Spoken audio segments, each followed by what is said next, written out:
All right, we are on the air. Danielle, already? All right, good afternoon. We'll call the Inspector General Committee meeting to order and ask the clerk to take roll. State Attorney Ehrenberg. Commissioner Cruz. Here. Public Defender Howard. Commissioner Crydell. Present. Vice Chair Kugler. Here. Chair Romano. Here. Thank you. Are there, we're on to Roman numeral 3. Are there any introductory comments by any members of the board? Okay, moving on to approval of the Inspector General Committee meeting minutes. Do I have a motion to approve the minutes as published? Motion to approve. By the Vice Chair, second by Commissioner Second. Cruz. All those in favor say aye. Aye. All those opposed say no. Motion carries unanimously. Thank you. And now we're on to Roman numeral 5, 6-month status report, and I'll turn that over to the Inspector General.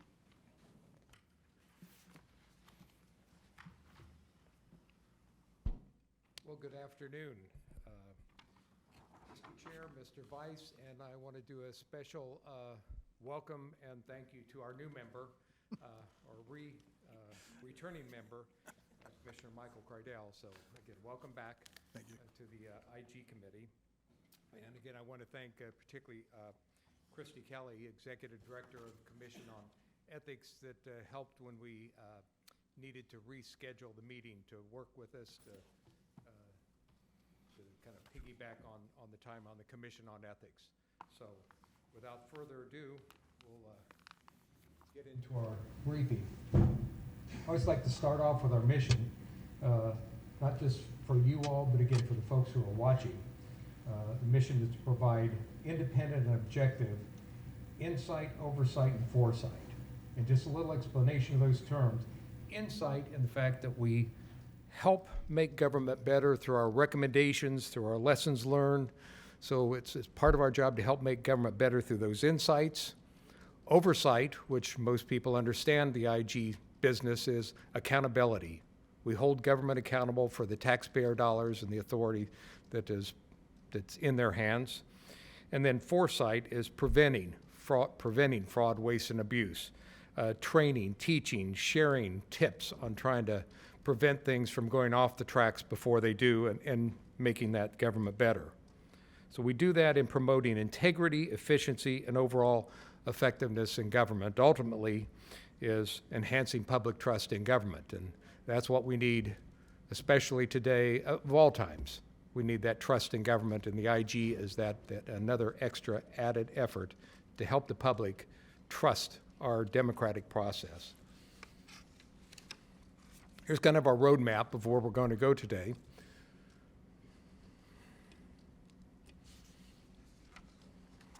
And then first of all, I want to welcome some new hires to the IG team and introduce them to you. Kendra Lester and Jimmy Collin, both new investigators. Kendra, where are you out there? There's Kendra, and Jimmy right here. Kendra came to us. She had 7 years at the State of Florida Department of Children and Families as a senior investigator. She also has a master's degree in criminal justice, so a great catch we have as a new investigator. Jimmy was the town clerk and treasurer for Melbourne Village in Florida, not that many hours away from here, and before that, he was a policeman for the town and a detective for a number of years. He also has his law degree. So 2 great catches that we've got here, and we're really happy to have you aboard. Recognition of just some of our staff accomplishments. Stu Robinson, our Director of Investigations, who you know has been up here before, during this last 6 months, he became a certified Inspector General. And our Association of Inspector Generals, who you know I'm on the board, and I'm the chair of the Professional Development Board and the chair of our institute, we train and certify all the different disciplines in the Inspector General world. There's a certification for investigators, of which Stu already is, a certification for auditors, and a certification for evaluators, inspectors. But they have another course, our capstone course is the Certified Inspector General. And that's what Inspector Generals go through, that for the senior level, and also some senior level staff who are the heads who report directly to the IGs. Those senior level staff can attend that course if they have enough experience in the field, and Stu did, and he recently attended that course and became also a certified inspector general.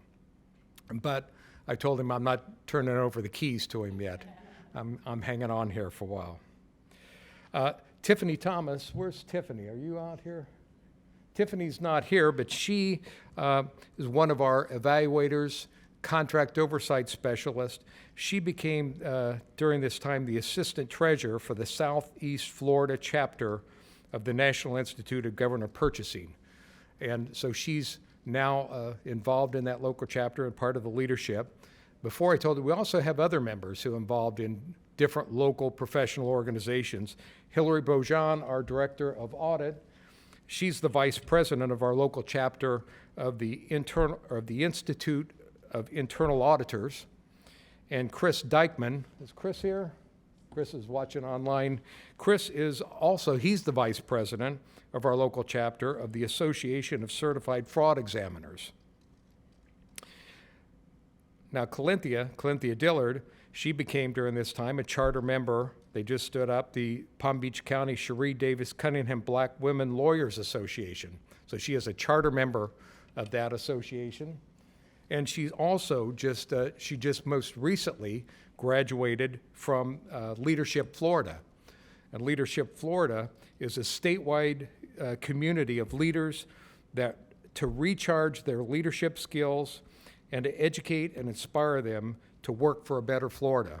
It's a very elite program to get into, which Calinthia was able to get into that and is now one of the alumni.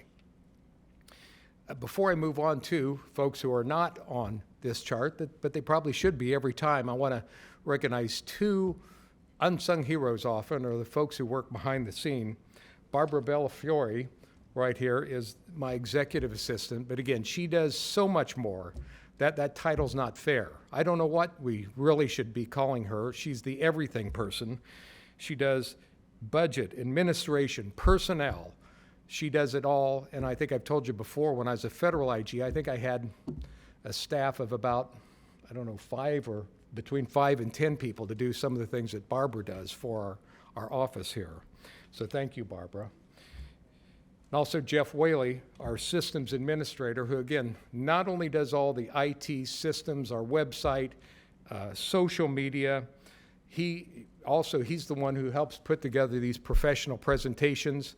He helps put together our annual report, which is, I think, a great looking report, very positive. He is one of the final folks who helps put that together. He is the quality control person too. He's one in the chain of all of our reports go to Jeff, and he is a detailed person, so he has a number of additional duties, and he catches all those little things to help us be accurate, because what they say in the IG business, you can have a lot of things wrong. You can be late, you can have controversial, but you got to have it right. IGs have to be right. That's what our reputation depends on, and he's one of those folks that help us get it right. So thank you, Jeff. Okay, now we're going to get into the operations of what we've done over the past 6 months, and here's the way we're going to look at things. First of all, COVID-related activities. And Stu's going to come up in a minute and talk a lot about the vast work we've been doing in this area. Just a little background, again, the county and the municipalities, they've received over $750 million in federal and state funds to help relief in COVID relief funding.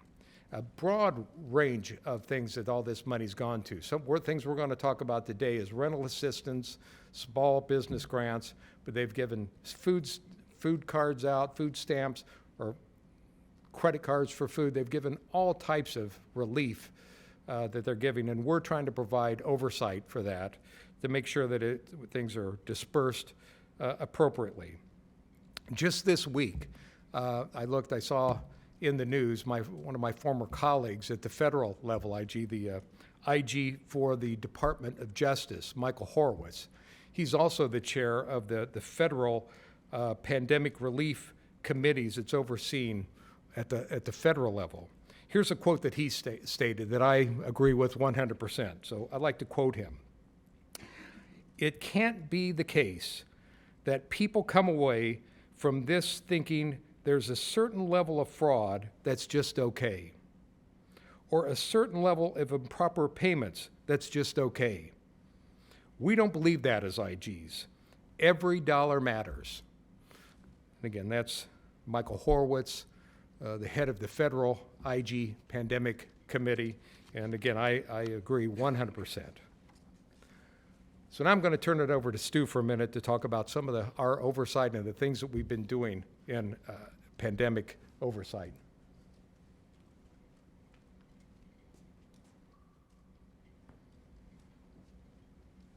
Good afternoon, members of the committee. It's my pleasure to talk to you about some of the programs that we've had at the OIG since the pandemic started in March of 2020 and the way we've evolved. Just for the record, would you state your full name? Sure. My name is Stuart Robinson. I'm the Director of Investigations for the OIG. So our process has evolved, and Inspector General Kerry talked about foresight, oversight, and insight. And that's kind of the backbone of what we're doing here. We have insight into the programs that we're looking at, all of this money, a lot of it federal money that's been distributed by the county to needy people in Palm Beach County. We have a real understanding of how those programs work. We have access into the portals that allow people to apply for and allow for distribution of this money. We have relationships that we've built with the Department of Housing and Economic Development for the county that distributes a lot of the business grant money, with Community Services, their senior staff, that distributes a lot of rental assistance money.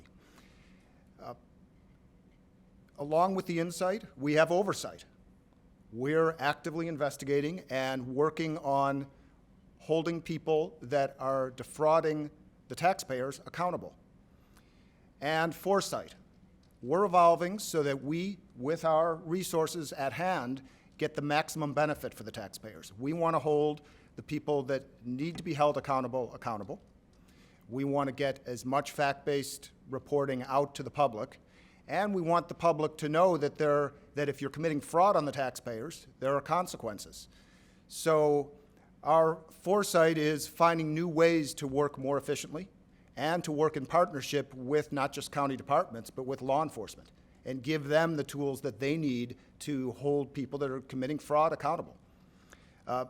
And ultimately, it's not just the taxpayers that are getting defrauded, because these are programs with relatively large funding capabilities, but with limited capabilities. And we want the people that are needy in our communities, whether they be businesses or assistance applicants, that truly are needy and deserving, to have those funds available and not have those funds deferred to people that are not deserving of them or did not qualify for these programs. So in the approximate 2 years since the start of the pandemic to the end of our last reporting period, our intake manager, Evangeline Rentz, and our intake specialist, T.C. Morris, have processed 162 complaints or correspondences related to the pandemic. But not all of those turned into full-scale investigations or preliminary matters. Some of them weren't in our jurisdiction, sending us newspaper articles, information-only type things. Many of them, as you'll hear, did turn into full investigations. Along the way, we did 11 completed reviews and evaluations, and our Director of Contract Oversight, Tony Montero, will get into some of the details of those, that are more programmatic reviews of processes associated with the distribution of pandemic money and the processes of it. And there's 2 of those that are open at this time. So Inspector General Kerry is going to talk about some of the completed investigations, but to date there's been 10 completed investigations, and as of March 31st, there were 10 completed investigations. Now there's 11, and there were 25 open preliminary inquiries. That's intake that we are actively looking at to see if it meets our standards for a full investigation. 16 open full investigations as of March 31st. Now there's up around 20. The pandemic-related investigations that we're doing fall broadly into 2 categories. Business grants, the Restart Business Grant Program that was operational, administered by the county until November of 2021, allowed small businesses that had a pandemic-based need to get up to $25,000. We found multiple investigations where companies either tried to go for more funding than they were allowed to because they disguised a second or successor application that was going to the same people, but they disguised their identity, their identifying information that allowed them to get more than one bite at the apple. And we also found that there was disclosure requirements in these applications. You had to disclose what other programs you were getting relief money from. And many of our investigations centered on companies that just plain old didn't do that. We've recovered about $60,000 back to the taxpayers from companies that didn't do that to date. And we've to date identified about $200,000 in funding that should not have been issued to companies. The other category of pandemic-based investigations that we've largely seen are rental assistance and associated assistance applications. And some of these, many of these are in partnership with law enforcement, and you'll hear about that. Many of these are prima facie problematic in that the money for rental assistance for the pandemic goes to the landlords. And we have many, many investigations where people posed as landlords for housing units that they were not the landlord of and got the money as the landlord for a tenant that didn't live there or for a landlord that wasn't the landlord of the building. We are actively working with law enforcement on those. We also see a more widespread potential for false documentation that's created to support rental assistance applications. And some of that false documentation, we believe, is being produced en masse. A place that you can, people that you can give money to, and they will produce for you false documentation specifically for these types of programs. Needless to say, we are working closely with law enforcement and working hard ourselves to try and get those cases to fruition. So you'll hear about 5 investigations, pandemic-based, that were completed in this 6-month reporting period, but there's many more on the way. Yes, sir. Stu? Yeah. Not everyone in the room, including this particular group on the dais, are investigators or have investigatory training or experience. Would you define for us the difference between an evaluation and a review and an investigation? Because you're using all 3 terms here, and the odds are there are some significant differences. Sure. And you'll tell me if I get it not exactly right, because that is my goal. So an evaluation and a Find somebody review else are, to answer the no, are question. more closely related, where we're looking at an evaluation is more of a program or a process. Okay. A review, we will review an issue that is related to a program or process to see if there's a set of public information that we can help the public generally understand how the process works, whether there's potential flaws in the process. Our reviews can include suggestions for improving those processes. An investigation is more subject-oriented. For an investigation, we have to get credible information that there's a problem, credible information that a person or group has done something potentially wrong, violative of a standard, a policy, a procedure, an ordinance, or in the case of a lot of this pandemic-based stuff, a statute, including a criminal statute. So in an investigation, we get credible information that there's already potentially a problem, unlike reviewing a process. And our investigators have tools, and we have a fantastic staff of investigators that are well experienced in witness interviews towards getting to the bottom of potential wrongdoing, subpoenaing records, looking at financial records, and finding the evidence-based conclusions in them. Okay, thank you. Is that about right? Thank you. I have one question.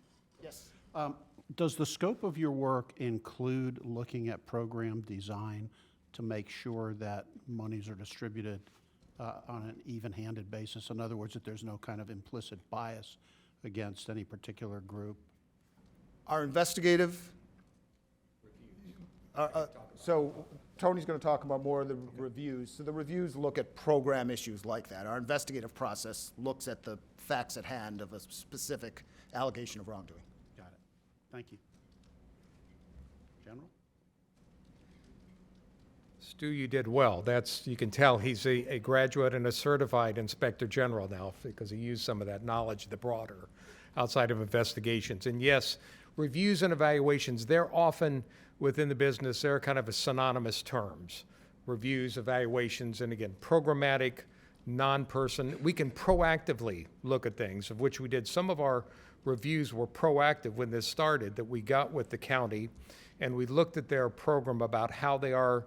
How do you plan on distributing some of this money? What's your checks and balances? What's your internal controls look like? That it looks like it's a solid program that we could report back to the county that here's some things that you're doing good, and here's some things that we recommend to improve your internal controls. We also did some of those reviews involved proactively going out and look at some of the businesses that were receiving the aid. So it was not that we think that, you're a subject of an investigation, but we did some data analysis, and here's some questions on our sample of businesses that we would go out proactively and just review some of the businesses who were receiving some of that money. But to answer, I think, your question directly, do we look at if there are any biases? I would say we do not do that. Look at biases for overall how they've designed that program. If we see any, of course, or see in our process, we would bring that to light. But we don't try to look at how they designed the program, what were the parameters of who would receive this money or not. We did not focus our effort on that. We're going to assume that there was reasoning behind that.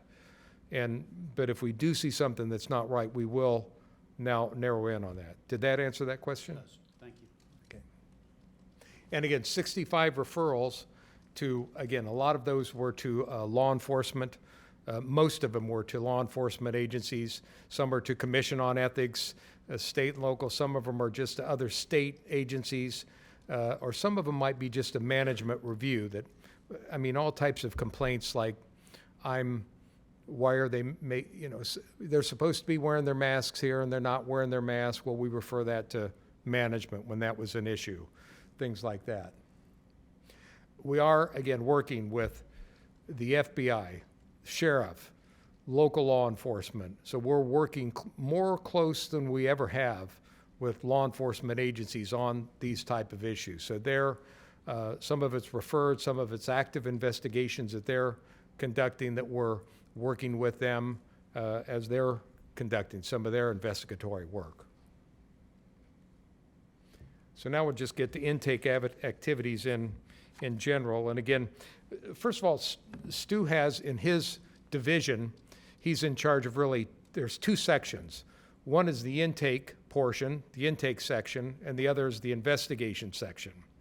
And again, intake is headed up by Evangeline Rentz. Evangeline is here. You've met her. And also Tecia Morris. Is Tecia here around? No, she's out watching us online, I'm sure, who head up that. And I like to describe the intake section.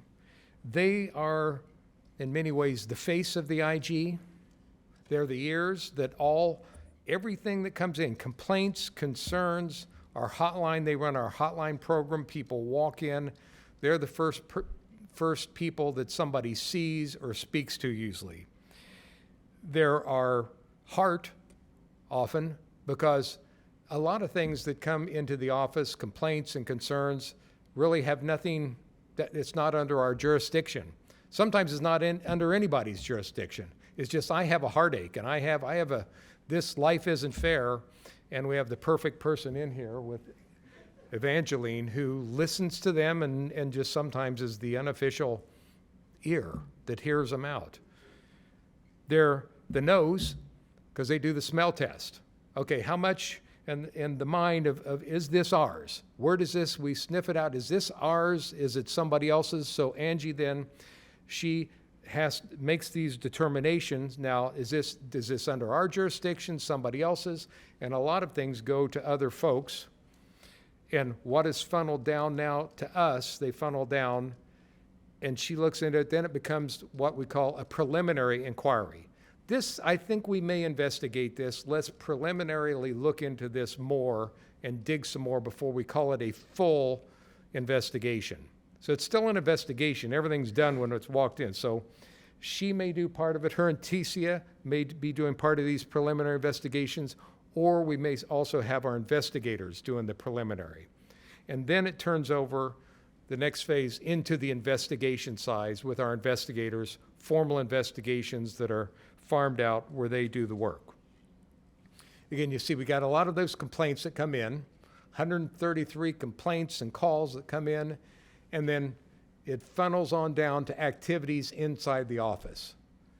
You can see some turn into investigations, some are referred to, you can see this a lot, and Tony's going to talk about this, Tony Montero later, our Director for Contract Oversight and Evaluations, go over to him. And those are type of things, back to the terminology, evaluations.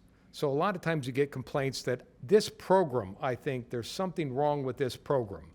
I have a complaint about the way the city council awarded this, some vendor. So it's programmatic, not an individual. So a lot of things that involve programmatics, procurement, contracts, those get funneled over to his division and they work on them.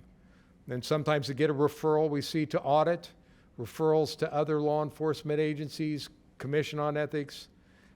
The difference between, now we're talking about terminology, the bottom two issues there, the first one you see is a management inquiry.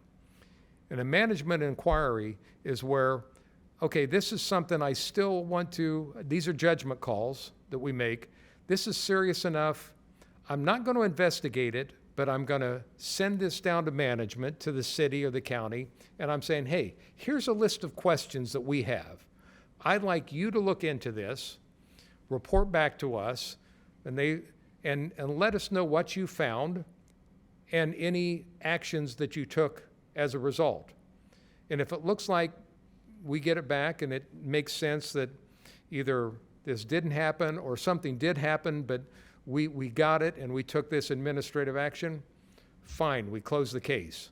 Sometimes we get it back and say, no, it didn't answer the question, we're going to do an investigation. So that's a management inquiry. As opposed to management referrals, that's where we just send it to management and don't expect them to answer us back. For example, still speaking in the COVID times, when people were supposed to be wearing masks inside, and somebody comes in and said, I went in the office and they're not wearing masks. Well, we'd send that down to management. We think you should take care of that, or somebody treated me unprofessionally. We would send that to management and let them take care of that. So that's kind of the activities, and then we're always doing public records request takes a lot of Evangeline's time and all of our time, because we get a lot of, when we put reports out, the folks would like to see the background on it, and to get all that information together takes some time.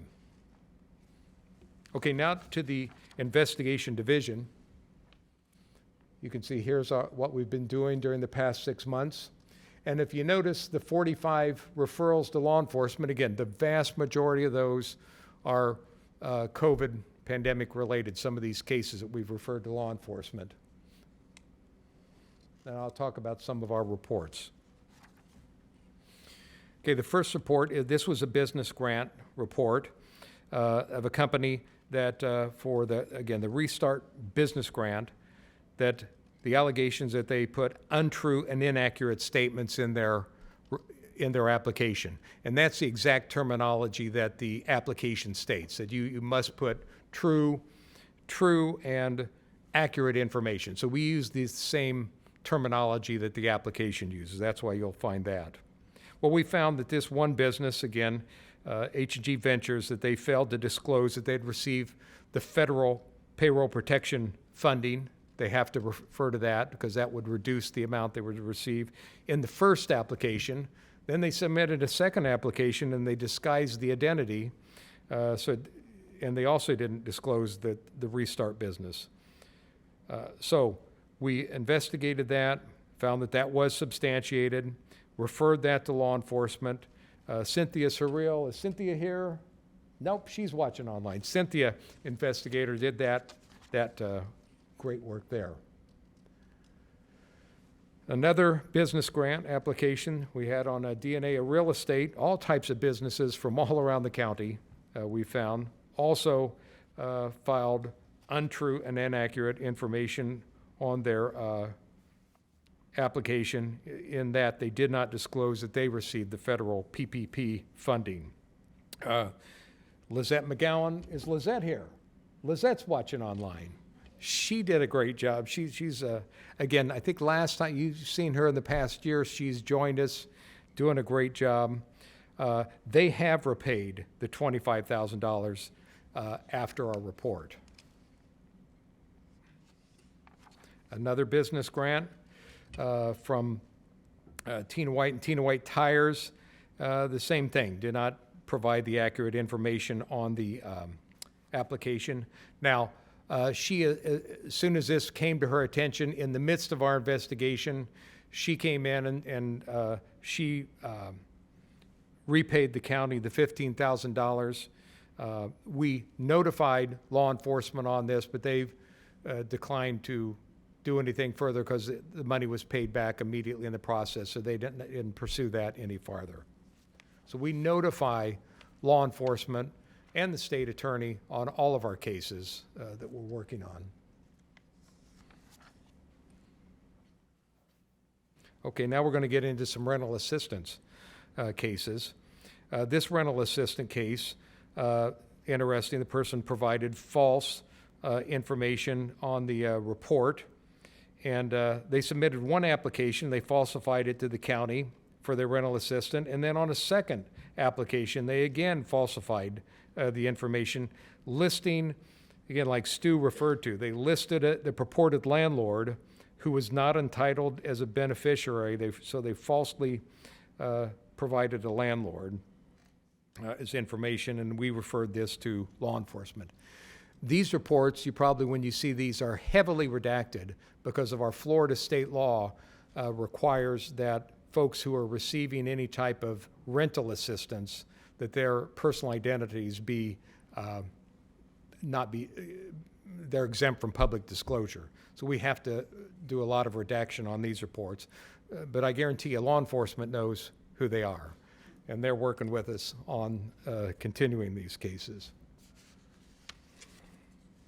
And another rental assistant, similar case. Now, this was interesting because the applicant here, the applicant's roommate posed as the property manager when they were not, and filed for the money, received the money, and again, this case, again, referred to law enforcement.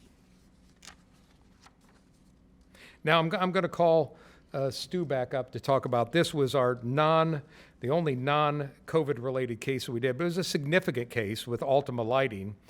Hugo Bellinger was the lead investigator on this, and this was very detailed, extensive work that had to be done, and we worked a lot with law enforcement on this. It took some time to dig out the details on this and did a great job. But I'm going to turn it over to Stu here to talk. Thank you, John. So Ultima Lighting was a county vendor. They were one of the primary electrical service vendors for the county since 2003. We looked at a 5-year turned into a 6-year period from 2014 until 2020. Multi-million-dollar contracts for them to replace light bulbs in county buildings, retool, refit parking lots and electrical services all over the county. Their contract throughout and their payment structure was designed so that they would be paid an hourly rate, and they bid on that, and that they were supposed to submit original manufacturer's invoices for all materials used during their work. So they were supposed to be paid this hourly rate and make their profit off of their hourly rate and be reimbursed for the actual cost of verified with invoices, parts, materials. More or less concurrent with getting the contract in 2003, they created a parts company. The parts company was entirely funded by Ultima Lighting, the vendor, the county vendor, and only purchased parts for the county contracts. They had no separate business address. It had the same owners. It had no separate business purpose from the county vendor. So instead of Ultima submitting the parts invoices for actual reimbursement from the required original manufacturers, instead they submitted parts invoices from their own company that had no other business purpose, this Lighting Kingdom company, and our investigation matched a lot of those because the Lighting Kingdom invoices, their own company's invoices, used a lot of the same or similar part numbers as the actual company invoices. We got the real company invoices where Ultima bought the parts from before they relabeled them as this shell company, Lighting Kingdom. And we found that instead of getting reimbursed for the actual cost of the materials used, that they marked it up about 107%, more than doubled the cost of the parts to the taxpayers. Over the 6-year period that we investigated, they purchased about $2 million worth of parts on the taxpayers' behalf, on the county's behalf. Of those over $2 million of parts, we found that we could exact match with they didn't disguise the serial number. We could match about 200,000 of them, a little less than that, 186,000 of these parts. We identified those costs as potential fraud costs. We also found that even though they were required to turn in the invoices for a great percentage, in some cases a majority of the time to certain county departments, they just didn't turn in an invoice. They just billed for materials a bottom line item number with no materials at all, with no breakdown, no included invoices at all. We couldn't match those to find if there was an actual fraud loss associated with those. But we estimate that the fraud loss over the entirety of the contract was well over $1 million. It was painstaking detail work by Investigator Bellinger and others on our investigative staff that took thousands and thousands of invoices and all of the invoices from the real suppliers and matched them up in spreadsheets over and over, month after month. He did that and came up with all these matches of potential fraud loss and found all of these places where the invoice that was supposed to itemize the cost to the taxpayers just didn't exist. So needless to say, law enforcement is interested. The county's senior administration staff has been briefed throughout. Ultima Lighting is no longer a county contractor, sold the business off during our investigation. So we made sure that the county knew that there was no ongoing problem as of late 2020. And law enforcement is interested and has the entirety of our report and the supporting documents so that they can draw their conclusions as to whether there's potential criminal exposure. A question. Considering the density of your data and the timeline of your data, did you have in place personnel with the skill set to address this as well as the technology? Thankfully, we did. Not only did we have some really good data analysis on our investigative staff, but it takes a whole OIG office to make these types of complex investigations work. And our contract oversight folks have instant access to the county's portals for all these contracts so we could get the source documents. And our audit staff was invaluable in helping us to understand best practices and how to quantify the costs. Okay. Thank you. Has money been recovered from Ultima or We're in a criminal investigation right now. To this date, no money has been recovered. I have a question. So, it seems to me that we're in a world of markup prices. So I'm trying to figure out where's the crime? If the county agreed to pay the money and invoices were submitted, So the potential for fraud in this was, the contract in the county's language was clear, was that they were to be billed and get their markup on their service hours. only. And Okay. that for the materials in this contract, and the contract language was clear, they were supposed to bill for actual cost for reimbursement of materials and include the original manufacturer's invoice, the original price that they paid for it. So when they created a shell company that did nothing, didn't actually fund the purchase of the materials, and that shell company marked up on average 107%, that is a potential for criminal fraud. Got it. I can see that. And then secondly, I know you made recommendations. It does seem there was an oversight issue by the county in terms of nobody saying that invoices aren't itemized and all of that. And so has that issue been addressed and corrected? Yes. Those processes were in place, and in fairness, some of the county departments affected by this did a really good job of demanding these invoices. When they weren't supplied, they went to Ultima and said, hey, you got to give us the invoice. They got fraudulent ones, but we had whistleblowers. And so our relationships with county departments were valuable, and the integrity of county departments that saw a potential problem, they didn't have an investigative staff, they contacted us and said, hey, these invoices look funny to us.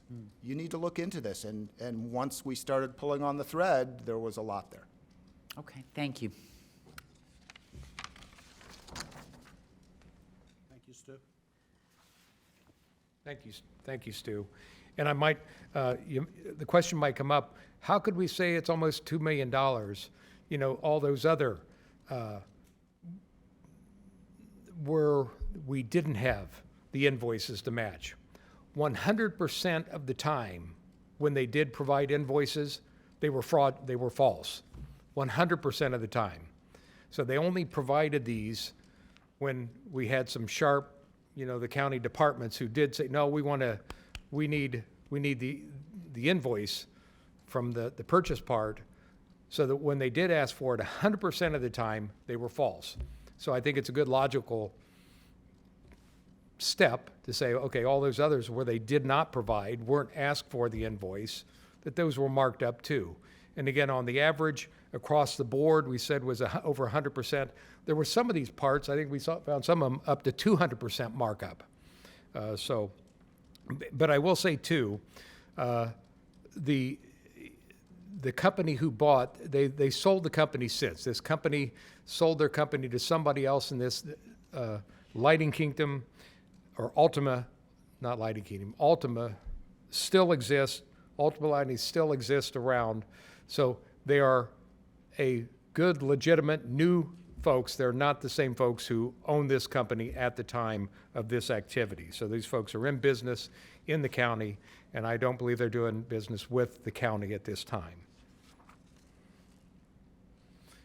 Okay, contract oversight. Again, Tony Montero, he'll be up here in a while to talk about some of his activities, but Tony Montero is the director for the Contract Oversight and Evaluation Division. Here's just some broad brush of some of their activities, and we're going to get into a lot of their activities. Again, they're not on this chart, but to be consistent with my other divisions, this is kind of the consistent chart I use of ongoing formal reviews and reports. They did a tips and trends. Again, they're constantly doing education and training and trying to help folks out there, again, prevent, again, things going off the rails and showing best practices.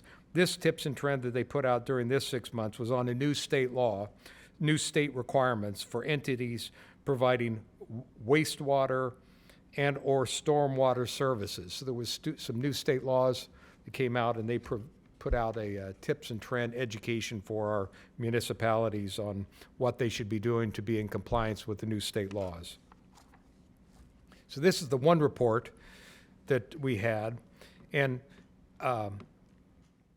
this goes back to that one chart that I showed, the things that come in through the intake.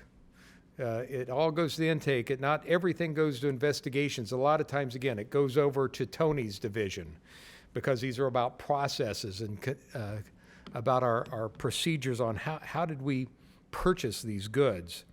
And so this complaint came in during this time, and this was involving Penn Credit. If you remember, that was in the news at the time nationally. Penn Credit was a delinquent accounts collection service, and they were involved in this bid with West Palm Beach.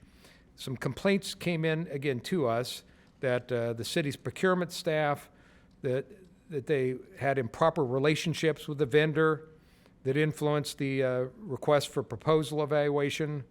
The second allegation that for reasons unknown, the RFP was canceled and rebid, resulting in a change of the vendor rankings. And thirdly, the contract was award was not presented to the city council for approval. Again, Tony, he is our main investigator on these types of matters. So he's the one within the division when there's complaints that come out in, he's the one that covers these areas. And he looked into this again in detail and put, usually most of these cases, I would say on average, are at least around 100 hours that we put in on cases looking to the details, everything that you have to look in detail, that these processes were they proper or not. And again, we found, and then it goes not only him it involves, but he also works closely then with Colinthia, our counsel, on these things, and then eventually up to me to go out for these determinations. And we found no improper relationships, no actions that influenced the award, and that the RFP, it was executed properly within the city's guidelines. Yes, sir. General Kerry, I just have a question on this particular one because I happen to know some of the background here. Did you make any recommendations to the city on their procurement processes subsequent to this? Tony, we did not, because again, we did not find anything that was improper or something that we could find a better way that they could be doing business on this. Thank you. Now, again, I like to put this up because, again, so much of what this division does is under the waterline that people don't see, that they're educating, they're getting out and about, they're reviewing things across the county that to be preventative in nature. A lot of them are, I'm going to highlight this time, I've highlighted other things in the past, but I want to highlight some of the complaints that they look at and that they're involved with. None of these that we're looking at turned into reports because they were not substantiated. And a lot of times when our reports are not substantiated, what happens, we get the complaint, we look into it, and a letter then goes back to the complainant and to management to say this is what we found, and there's nothing substantiated in it. So the first one was a complaint that came in. This was at Palmtran. Complaint came in that Palmtran performed numerous contract transactions related to training, real estate, pandemic cleaning services, planning, software, that they were improperly performing these contracts. Well, again, Tony looked into this extensively and found out that it was not supported. He looked at all the processes, the paperwork, did interviews, and found out that that was not supported. Another one, this involved Boynton Beach Town Square, which was in the news. Allegation came in that the city improperly rewarded a public for private partnership agreement to develop land into housing and parking, and that city improperly made payments. Again, so this was a public issue. Complaints came into us. We looked at it in detail and found that it was not supported, that the city had done everything properly in accordance with code, and it was done properly. Another complaint came in. This was Delray on a disparity study that they were doing. The complaint was that the city rejected the staff's recommendation for an award for solicitation, and they improperly and arbitrarily and capricious that it was not justified. And also that the city officials violated the cone of silence. Again, we looked into that extensively. That was not supported. And again, usually around 100 hours. This is very time-consuming that is involved in this. And Tony is the perfect person to do this because these are procurement-related inquiries and contract-related. He's got extensive experience in that. And so he's the perfect person to be doing these inquiries. And then finally, we had one that came in. I'm going to turn this one over to Tony to talk to. This was on the Palm Beach County Fire Station capital improvements, which was also in the news of recent. When you get up to the podium, if you would, Tony, just state your full name for the record and go right into your presentation. Thank you, sir. Tony Montero, Director of Contract Oversight and Evaluations Division. So this was a fun complaint to unpack. Not only was the complaint amended twice in the middle of its review, but it concerned 2 bids, 3 protests, and 1 special master's ruling on it. What it involved was upgrades, repairs, and improvements to the fire stations all over the county. They already had a design team designing what improvements were needed to bring the fire stations up to code. This particular bid was for hiring the construction people to actually go in and manage the improvements as the design team fed them the plans. It has the potential to be worth over $50 million to the lucky vendors over a 5-year period. In the complaint, there were a lot of allegations that were made. They alleged that the county administrator improperly canceled the first bid. An elected official interfered with the award process by meeting with the staff. That county officials violated the cone of silence, and also that the county evaluation process was not publicly transparent. So it was a lot of going through the allegations that they made. There was a lot of legal references that they cited, but in the end, it just comes down to what is this policy, rule, procedure, what does that state, and was it something that had to be authorized? And what we found out was that none of the allegations were supported. The senior staff's decision to cancel the bid was proper, and it was in the authority that was specifically granted to the county administrator. Also, the actions of the elected official did not violate the non-interference clause in the county's charter.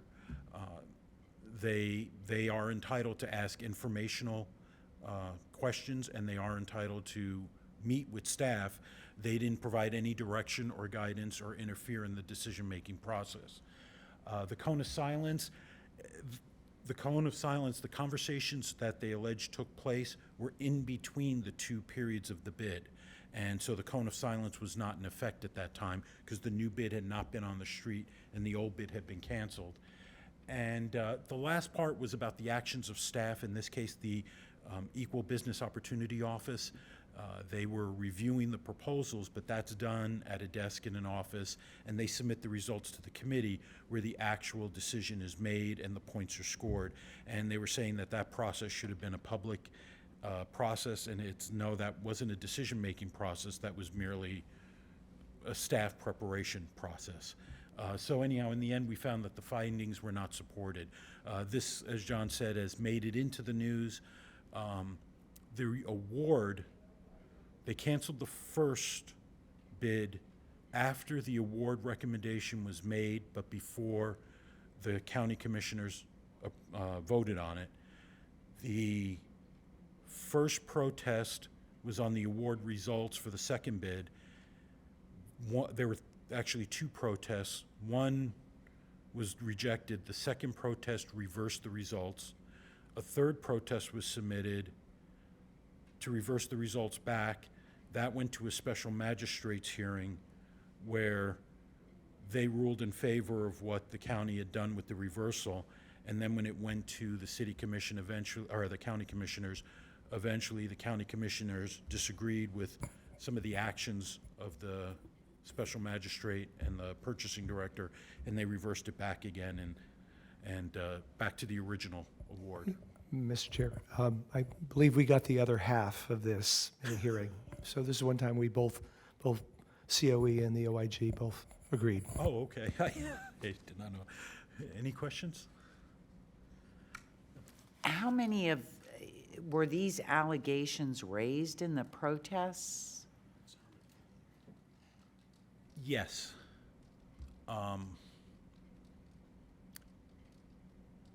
One of the protests was denied because they didn't have any standing.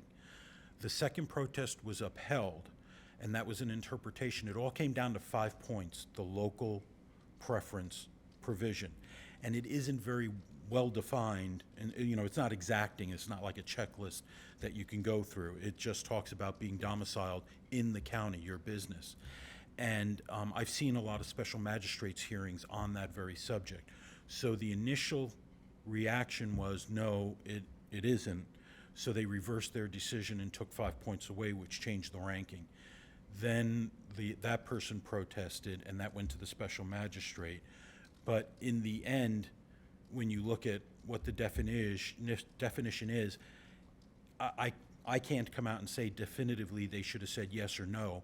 But what I can say is that in the end, their decision was based on what they have written in their code about what a local business is.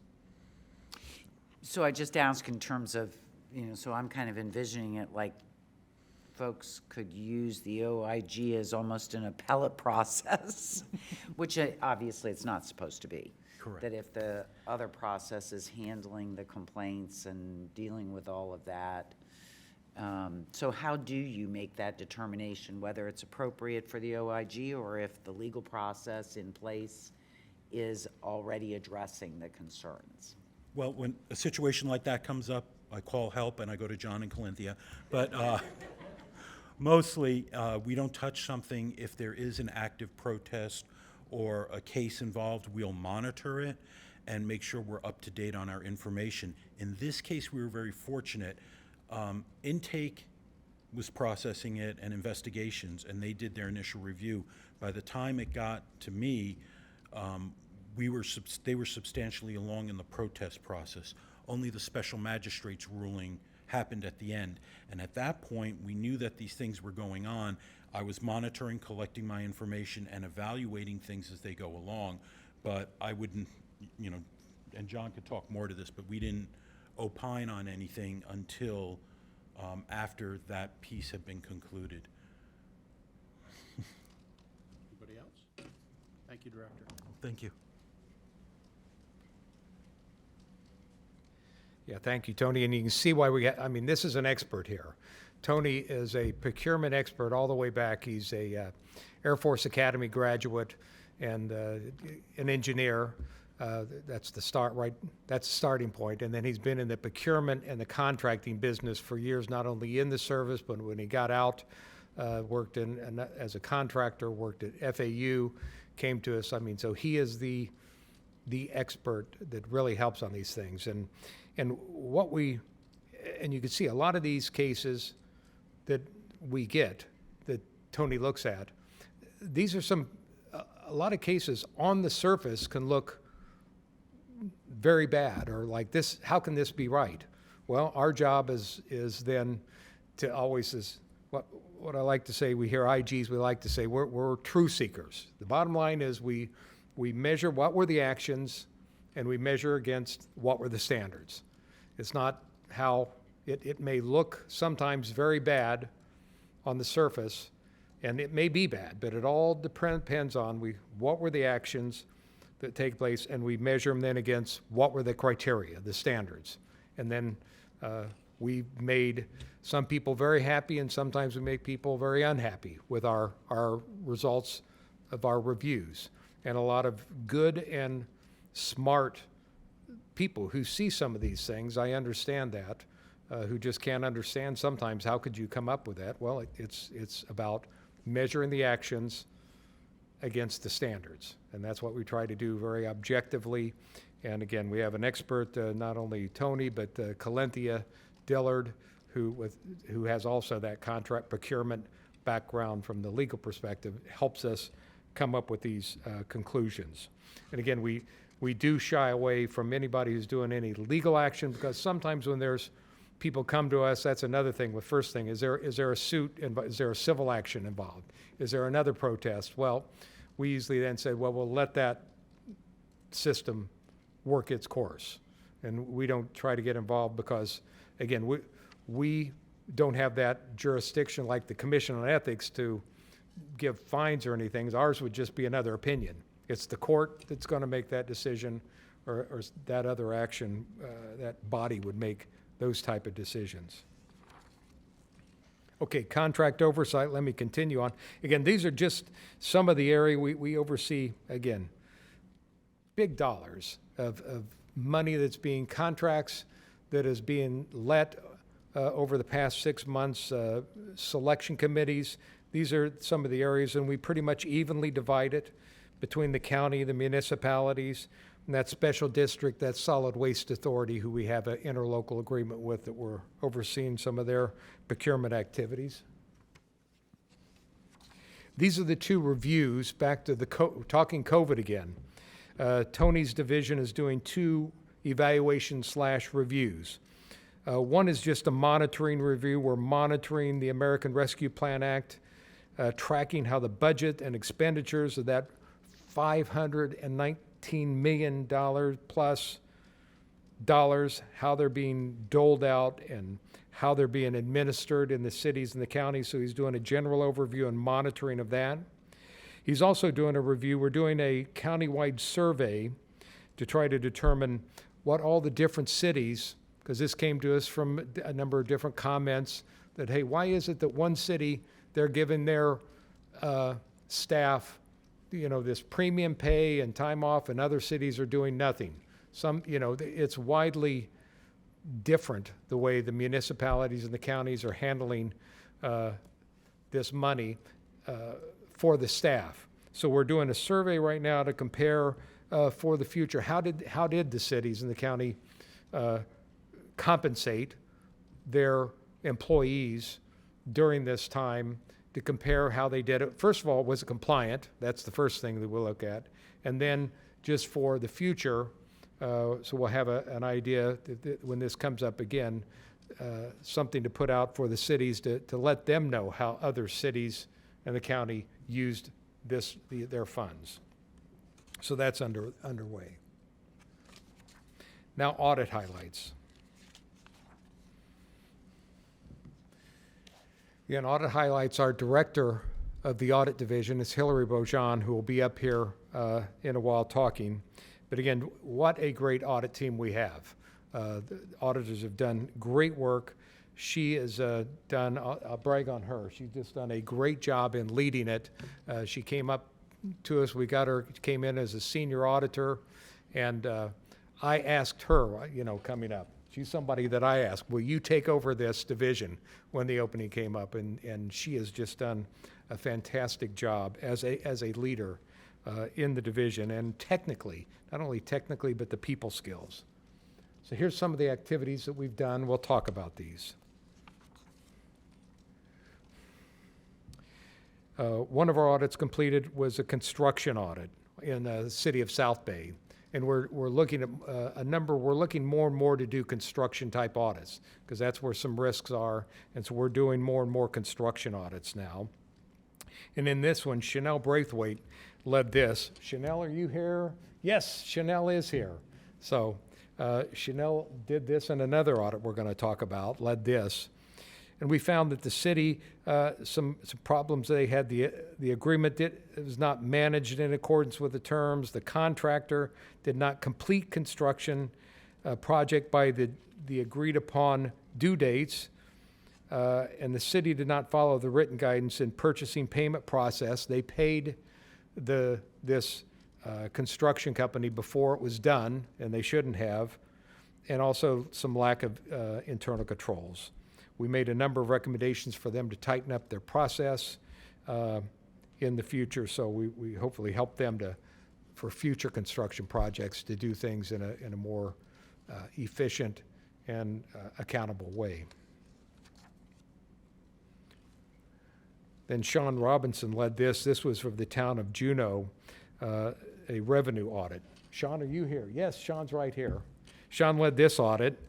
did a great job. Now, here's a case in point. Some folks ask me, well, is there ever an audit where you don't find something? Yes, there is. There are cases where, again, we are objective fact finders. We do not go into something always expecting, bad things are happening. We go in, in our terms, we call it professional skepticism, that either the information initially is neither all right or all wrong. We're going into this looking with that statue we see, the legal statue of justice with the blind justice. We're looking at the facts and however it turns out. In this case, again, the town was doing things right. We found no internal controls or no problems with the way they were handling their revenue, and they came out with, so there was obviously no findings and no recommendations that we had on this. So they did a good job, and so a shout out to Juneau Beach, and also for the record, there's sometimes that we find in audits that they're doing everything right, and we're going to recognize them for that. Then we did an audit on Delray Beach accounts payable expenditures and cash disbursements. And this is a standard audit we often do in municipalities. And Chanel Braithwaite also did this one during this time. We found some of the things and trends that we find with cities. Often that they did not follow written guidance and expending the law enforcement trust monies. They didn't follow the written guidance in their purchasing card payment authorization, and they didn't comply with some of the purchasing card policies. We made recommendations to help them improve things, and particularly we helped them, I would probably point out their purchasing card policy. We recommended that they put limitation on their purchasing card provider on how they do that. Okay, training and outreach. As you can notice, the blue bar, getting out with citizens. During this break that we had during the pandemic, the short break we had, we took advantage of that. We started to get out more and more and speak to citizens and places where we could speak to folks. And so we've been getting out more and more with the citizens to give presentations and briefings to them. I'll talk in a minute in the state and national training, the yellow line, that was people we talked with. We had one of our institutes. Most of that came from our training institute, but not all, from the National Association of IGs for certifications. So we went and I'm trained, a number of people during that. I'm not only the director of the institute, but I'm the program manager for the Certified Inspector General course, and also I'm an instructor there. These are just examples of some of the places that we went during this time. The lessons learned, Stu and Tony, they went out to Boynton Beach and gave, at their request, which is great, and gave some lessons learned and tips for them. And a commercial for anybody out there, the cities, we'd love to go out and give that proactively, ask us, and we'd love to get out and do these tips and trends and lessons learned for them. Stu and I, we also were a judge and facilitator at the High School Ethics Bowl this time. Hillary, she went to FAU at the Accounting Students Association, talked to them on behalf of the office and gave some tips about what is this IG world for accountants. Calinthia, she went to the Paralegal Association of Florida and gave a presentation. Again, and these are just some examples of the places that we go, the things we do to get out and about for outreach. Budget, we're still there. Still at 27 positions. We actually have 24 on hand.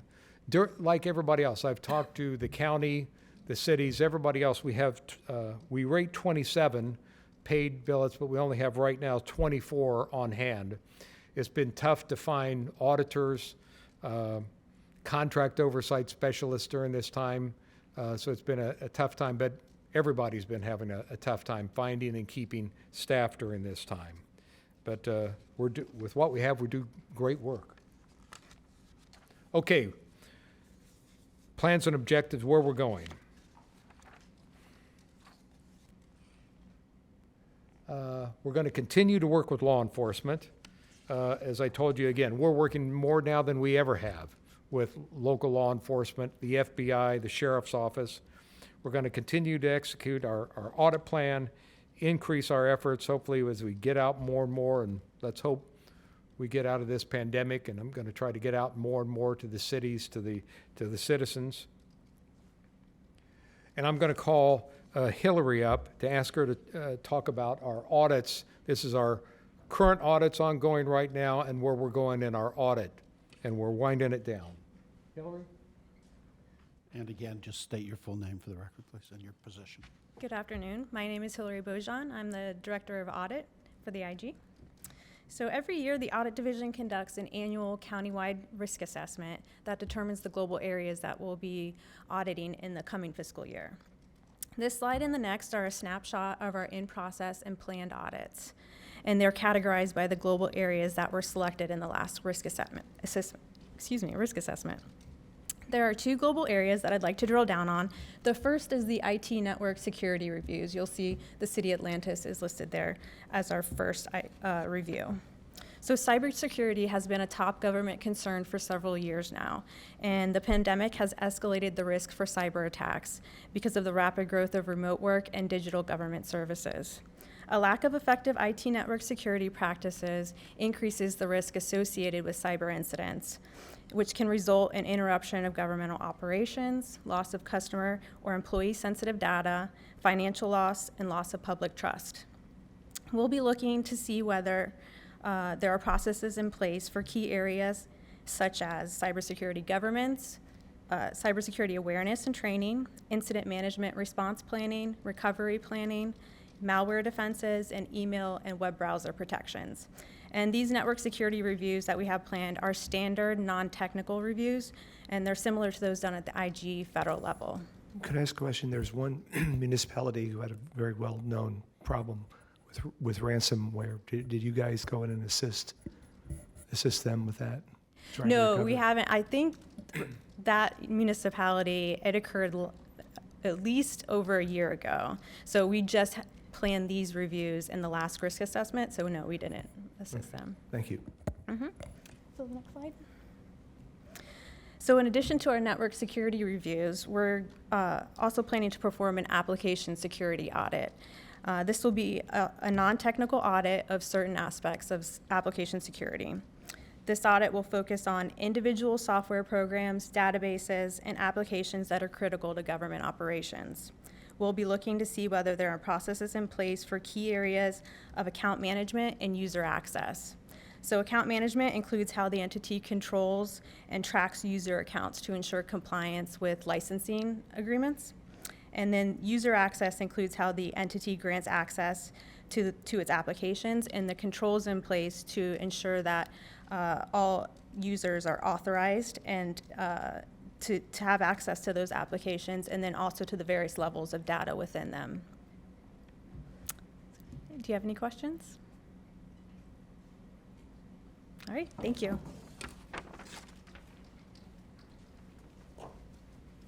Okay, thank you, Hillary. Good job, thank you. Okay, we're going to wrap it up here. I like to always end with the summary of overall things that we've been doing. So, you know, what have we been doing since we've been created here? We listen. Again, you see over 12,000 hotline calls and correspondence that's come in over the time since we've been in existence as an office. We guard our taxpayer dollars. We find those question costs, and again, just for terminology, a review, question costs are basically not necessarily fraudulent costs, but these are costs where we are not keeping good account of our taxpayer dollars. Case in point, like we talked about today, when we were not, we had a contract, talked about that Stu talked about. We have a contract that we're supposed to be getting invoices for, and we're not getting invoices. Well, again, we don't know how much. I can't say that's identified cost that can be recovered, but it's certainly where we're not managing, we're not following the guidance of the contract the way we're supposed to be accounting for the taxpayer dollars.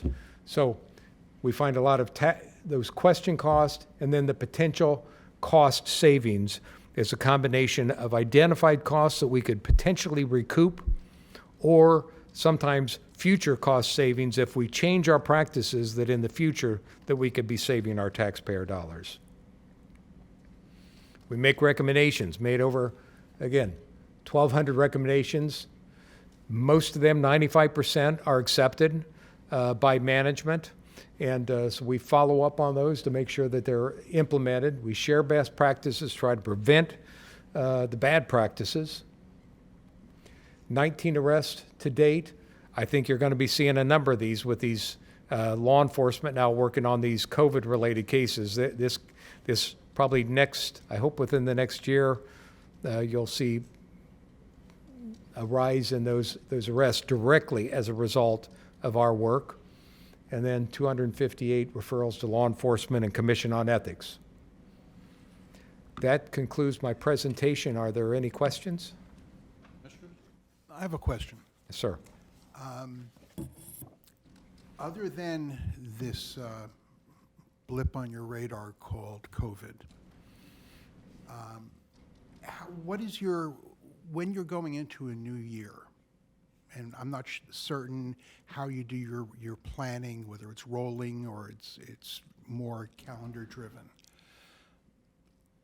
How do you identify your target?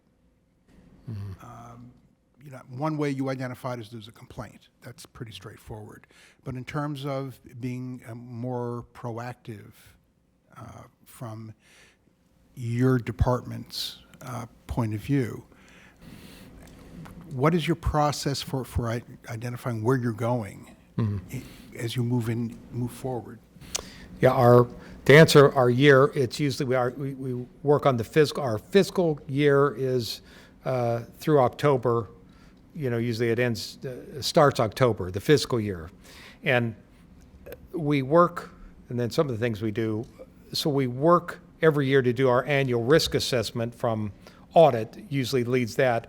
But the risk assessment, that's by not only looking at budgets, looking at where the money, where past practices, where have been problems in the past in the county. We do nationwide searches. We're always on the look. What are other IGs? What are they finding across the nation? And particularly in the region. Between us, Broward County, Miami County, OIG, we're constantly talking, looking at each other's work, seeing if they're seeing something happening there. I think, okay, could that be happening here? So we're talking back and forth, not only with other IGs nationally, but locally. And then we're also getting out, trying to talk to folks in management. We do surveys. We put out surveys also that goes not only to management, but at least in the county, that goes down to the local, down to the employee level. So we try to do with surveys. But as you know, so that's how we do usually not just our audit plan, but some things come out of that turn into our contract and oversight evaluations that come out of that. And areas from those, sometimes from our surveys, we also receive complaints, things to investigate. I try to get out more and more. It's really, I like to get out to the public. We have a lot of complaints from the public and the citizenry of things to look at. We receive, I like to get out more and more. I'm going to get out this year now that the pandemic, we have a break, to our city councils, because when I go and speak to a city council, we get a number of complaints or concerns from our elected officials that they say, hey, I'm glad you're here. I'd like you to look at the way our municipality is doing business. Some of these today that you saw were from elected officials questioning their municipalities. Are we doing this right?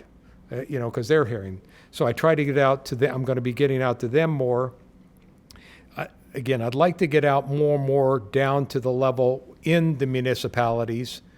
But again, that I've talked to you before on that one. That's a tough nut to crack, should I say. Because unlike the Commission on Ethics, that it is a requirement in the ordinance that they have to listen every so many years to the Commission on Ethics, come out and take the training. There is no requirement that, you know, a city ask us in, hey, could you come out, John, and talk to our employees? I'm not asked that often. Because again, now that they know I'm here, they're, you know, as you know, Commissioner Crydell, most investigation, most fraud, not only in government, in business, across the world, the vast majority of fraud that's uncovered is by people, insiders who see what's going on and report it. The vast majority of fraud that's uncovered. So we try to get to the people down who's seen things happening, who will speak up. And also they've done surveys, ironically, just a large portion of workers who see something that is questionable, ethical, or fraudulent, they see it, but they will not report it or haven't reported it.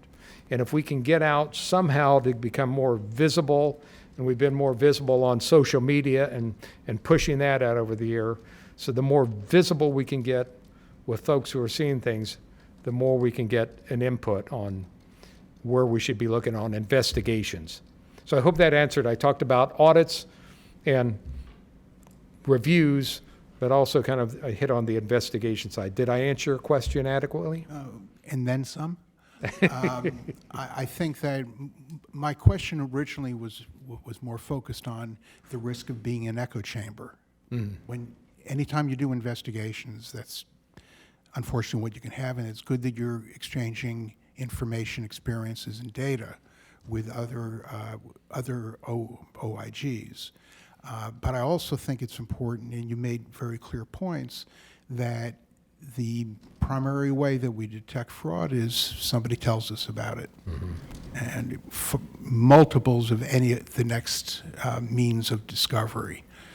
So it's important that people have that sense of security, and ultimately comes down to training anyway. Without training, none of it works. Yes. Thank you. Nice. Any other comments by the commissioners?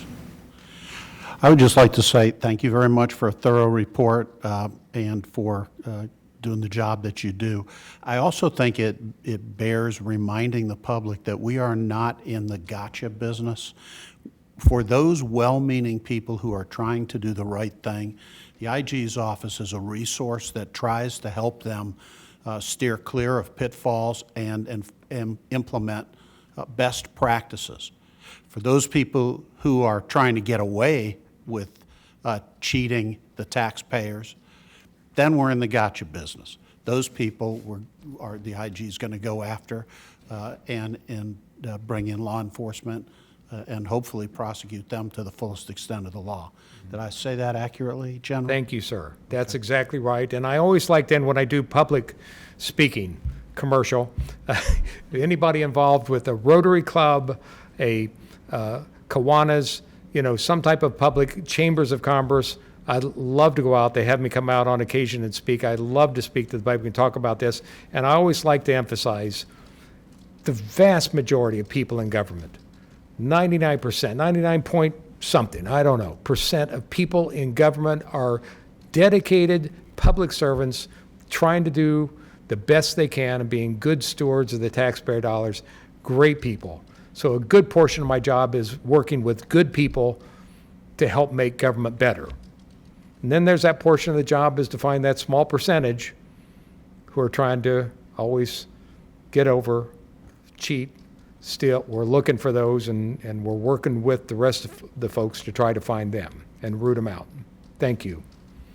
Thank you, everyone. A motion to adjourn is in order by Commissioner Hawat, second by Second. the Vice Chair. All those in favor say aye. Aye. Aye. Motion carries unanimously. We are adjourned. Thank you. Carrie, nice to see you.